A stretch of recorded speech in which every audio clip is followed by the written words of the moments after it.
بسم اللہ الرحمن الرحیم. ہم ڈسکس کر رہے تھے ڈٹرمنزم اینڈ فریڈم کہ انسان کی خود مختاری اور اس کا آزادی کون ڈیفائن کرے گا، کیا وہ خود اپنی ذات اس کی یا اس کی سوسائٹی. ابھی ہم پڑھیں گے کہ قرآن یا اسلام اس کے بارے میں ہمیں کیا ٹیچنگز دیتا ہے کہ قرآن کے نزدیک ہم نے کیا کرنا ہے، کہ ہم نے اپنے آپ کو اچھی طرح زندگی گزارنی ہے یا ہم نے کس طرح معاشرے کے اندر ہماری خود مختاری کو کون بتائے گا. ٹھیک ہے. Personality, although the Quran attributes character, personality, reality, power, life, death, consciousness, obedience, and disobedience to society, it also explicitly recognizes the possibility of violation of social laws by an individual. اب قرآن کے اندر ہمیں جو چیز بتائی جاتی ہے وہ کیا ہے کہ انسان کی زندگی کا ہر پہلو، اس کی پاور، اس کی لائف، اس کی زندگی، موت، اطاعت، ہر چیز کس کے تابع ہے؟ سوسائٹی کے. وہ فالو کرے گا کس کو؟ سوسائٹی کو. لیکن وہیں پہ ہمیں پتہ چلتا ہے کہ بعض دفعہ آپ کا جو بیہیویئر ہوتا ہے وہاں پہ رہنے والے کچھ لوگوں کا، وہ کیا ہوگا؟ وہ اس کو وائلنٹ ہوگا، اس کو ایکسیپٹ نہیں کرتا اس چیز کو جو قرآن یا اس سوسائٹی کے بارے میں ہمیں ٹیچنگز دی جاتی ہیں. The Quran in this matter relies on what is termed as the fitrat Allah, divine nature. The famous verse regarding human nature states that man is bound by the divine covenant to believe in Tawheed, and it has been made inherent in human nature. The Quran says, پہلی جو آیت جس کے بارے میں ہمیں بتایا گیا 7ویں پارے کی 172ویں آیت ہے کہ جو انسان کی فطرت ہے اس کے اندر توحید کا پہلو رکھ دیا گیا ہے، اور اس کی موروثیت میں یا اس کو وراثت میں یہ توحید دی جاتی ہے کہ ایک آنے والا بچہ، اس کی یہ فطرت ہے. جس طرح آپ دیکھتے ہو کہ اسلام کو کہا جاتا ہے یہ دین فطرت ہے، کہ جو مین کائنڈ کی اور جو مین نیچر ہے اس کے قریب ترین ہے. اسلام کا جو مذہب ہے اس سے سب سے خوبصورتی اس کی یہ ہے کہ انسانی فطرت کے سب سے قریب ترین ہے. ٹھیک ہے. And it has been made inherent in human nature. The Quran says further that it is ordained in this way so that people should not say on the day of judgment that our fathers were isolated and we did not have any other alternative except helplessly adhering to the faith of our forefathers. اب یہ چیز انسان کے اندر کیوں رکھی گئی ہے کہ جب انسان کو بروز قیامت on the day of judgment وہ باؤنڈ ہوگا جواب دینے کا، اپنے کیے کا، اپنے اعمال کا جواب دے ہوگا، تو وہاں پہ وہ یہ نہ کہے کہ ہمیں جو ہمارے آباء و اجداد تھے وہ انہوں نے ہمیں سکھایا نہیں ہے، انہوں نے ہمیں بتایا نہیں ہے. کیوں؟ اس لیے کہ یہ چیز انسان کی فطرت کے اندر رکھ دی گئی ہے، اس کی نیچر کے اندر رکھ دی گئی ہے، اور یہ چیز فالو کرنا اس کے اپنے لیے نیچرل ہے. ٹھیک ہے. اس کو خود بخود یہ چیز اندازہ ہو جاتی ہے، وقت کے ساتھ آپ دیکھتے ہو باور ہو جاتی ہے. بعض دفعہ آپ کے ساتھ زندگی میں ایسے معاملات ہو جاتے ہیں آپ کو ایک انہونی طاقت کا جو ظاہراً آپ کو نظر نہیں آتی لیکن اس کے اوپر آپ کو یقین مضبوط ہو جاتا ہے. With such a nature gifted to man by God, there is no compulsion to accept any faith contrary to divine will and to human nature itself. اس لیے انسانی فطرت کے لیے دین اسلام کے علاوہ کوئی چیز قبول کرنا اس کے لیے قابل قبول نہیں ہے. اب قرآن بتاتا کیا ہے؟ قرآن کے اندر اس چیز کے بارے میں ہمیں کیا کہ معاشرے کے اندر ایک انفرادی شخص کا کس طرح حصہ یا سلوک ہوگا، اس کے لیے جو ہمیں حکم دیا جاتا ہے وہ کیا ہے؟ امر بالمعروف و نہی عن المنکر. اب یہ نہیں ہے کہ ایک بندہ ایک معاشرے کے اندر رہ رہا ہے، جو ٹیچنگ ہے اسلام کی وہ خود ہی صرف اس کو فالو کرے گا اور اپنی ذات ہی کے بارے میں وہ سوچے گا.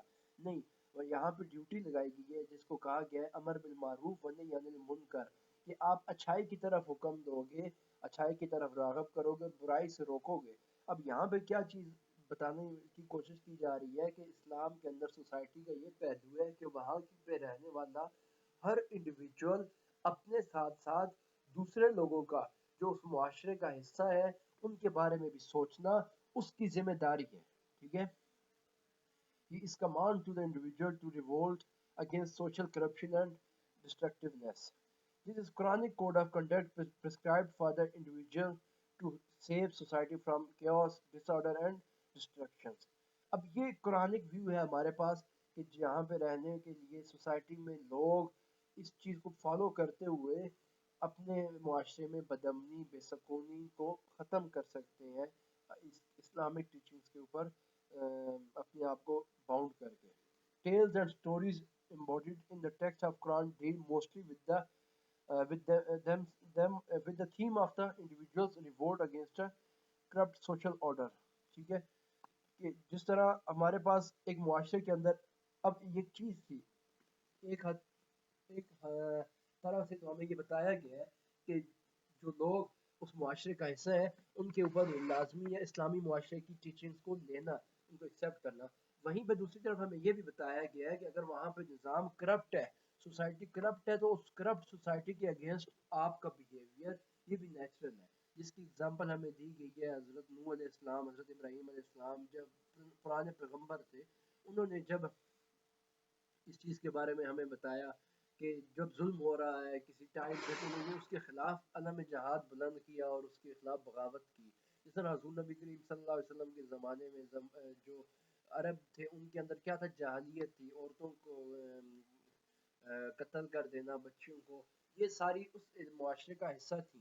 اب اسی کے اندر آگے معاشرے کے آگے اس کو ایکسیپٹ کرنا یہ قابل قبول نہیں ہے اسلام کے اندر. ٹھیک ہے، تو اسلام میں کیا ہے، ایسے نظام کے خلاف بغاوت کرنا یہ اسلام کے اندر لازمی ہے. اصحاب کہف کا واقعہ آپ لوگوں نے سنا ہوگا کہ اس وقت جو ظالم حکمران تھا انہوں نے اس حکمران نے انہیں مارنے کی کوشش کی، جس کا باقاعدہ قرآن مجید میں حصہ ہے.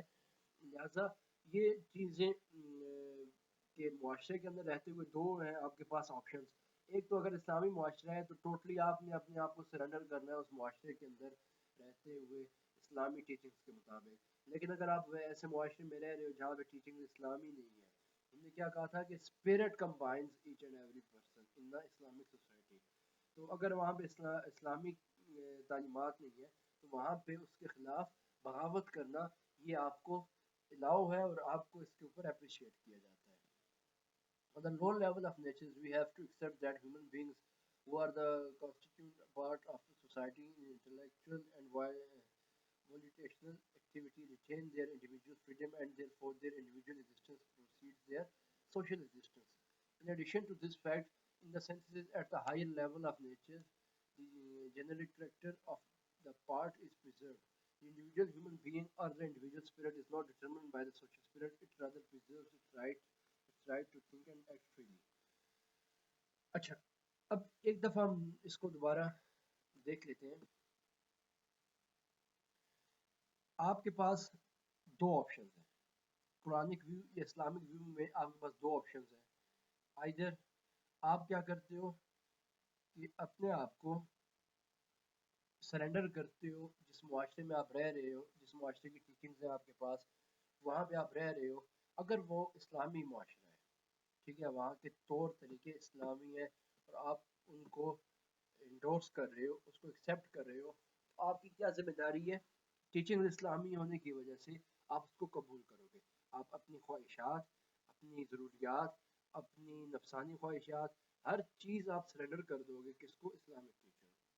اب اسلام ہے کیا؟ اسلام کا لفظی مطلب کیا بتایا جاتا ہے؟ To surrender yourself to the teaching of God.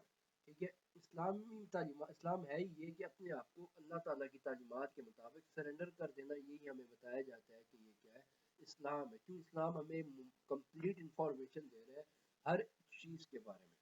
پہلی چیز، پہلا آپشن یہ ہے کہ جب آپ اسلامی معاشرے کے اندر رہ رہے ہو، تو اگر جب آپ اسلامی معاشرے میں رہ رہے ہو تو اس کی ٹیچنگ کو ٹوٹلی فالو کرنا یہ آپ کی ذمہ داری ہے.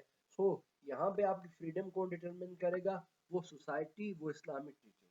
ٹھیک ہے. سیکنڈ ون، ان کیس آپ ایسے معاشرے میں رہ رہے ہو جہاں پہ اسلامک ٹیچنگ نہیں ہے، جہاں پہ مین کائنڈ کو پریزرو نہیں کیا جا رہا، انسان کی بنیادی حقوق کی پاسداری نہیں کی جا رہی، جو ان نیچرل بیہیویئر ہے، غیر فطری طور پہ وہاں پہ کام ہو رہے ہیں، تو ایسے معاشرے میں آپ کا بغاوت کرنا اس معاشرے میں لازمی ہے. ٹھیک ہے. جس طرح حضرت نوح علیہ السلام کے دور میں آپ نے لوگوں کو دعوت دی، لوگوں کو وہاں پہ ظلم کا نظام رائج تھا، آپ نے اس کو ختم کرنے کی کوشش کی. حضرت ابراہیم علیہ السلام، اکثر جو انبیاء کرام ہیں وہ کسی بھی قوم کی طرف کیوں بھیجے جاتے تھے کہ جب وہ من حیث قوم، بحیثیت قوم، وہ جب ان کے اندر خرابی آ جاتی تھی، اس کو راہ راست پہ لانے کے لیے تو اللہ تعالیٰ نے 1,24,000 کم و بیش انبیاء